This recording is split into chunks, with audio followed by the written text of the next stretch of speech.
Mi chiamo Raffaele Stella Brienza, sono nato 46 anni fa a Potenza, quindi in Basilicata. A 19 anni ho deciso di trasferirmi a Firenze perché era una città che già amavo da tempo, quindi avevo il desiderio di venire a studiare qui. Il Polimoda mi ha proprio aperto le porte a quello che è la mia passione e il mio mondo.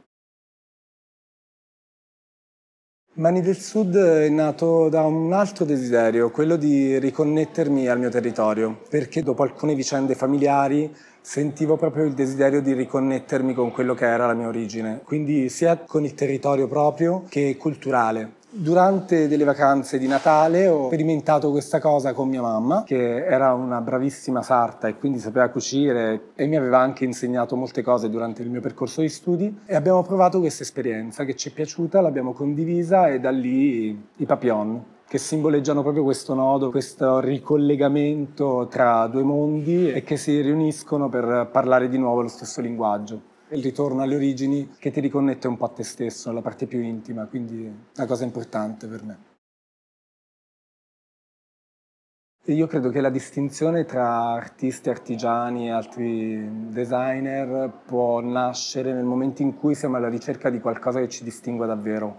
E siccome ogni individuo ha qualcosa da dire di diverso, e credo che sia veramente un grandissimo punto di forza che abbiamo avuto e che abbiamo tuttora e che avremo in futuro, credo che appunto quando uno inizia il percorso di ricerca della singolarità e dell'idea speciale che ognuno di noi può dare e può avere, credo che quella sia la strada giusta. E un po' il mio progetto è nato anche in virtù e in funzione di questa necessità, perché a un certo punto vuoi parlare il tuo linguaggio e vuoi distinguerti e l'unicità è data da un simbolo, da un'idea, da un materiale, da un colore, da qualunque cosa. È interessante proprio ricercare questa specificità di ognuno di noi.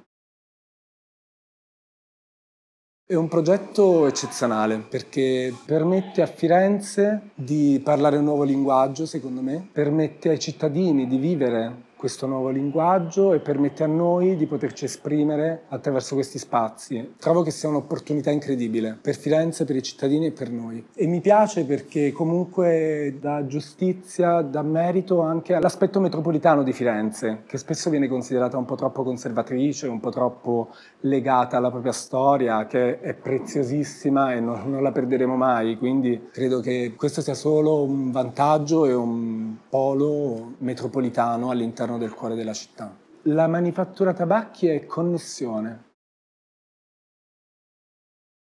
La connessione tra l'artigianato e l'arte c'è nella storia, c'è tutt'oggi. Credo che quando intervengono le mani l'arte entra in atto in automatico, perché le mani formano qualcosa che la testa decide di fare e quindi è proprio una connessione inesauribile tra artigianato e arte.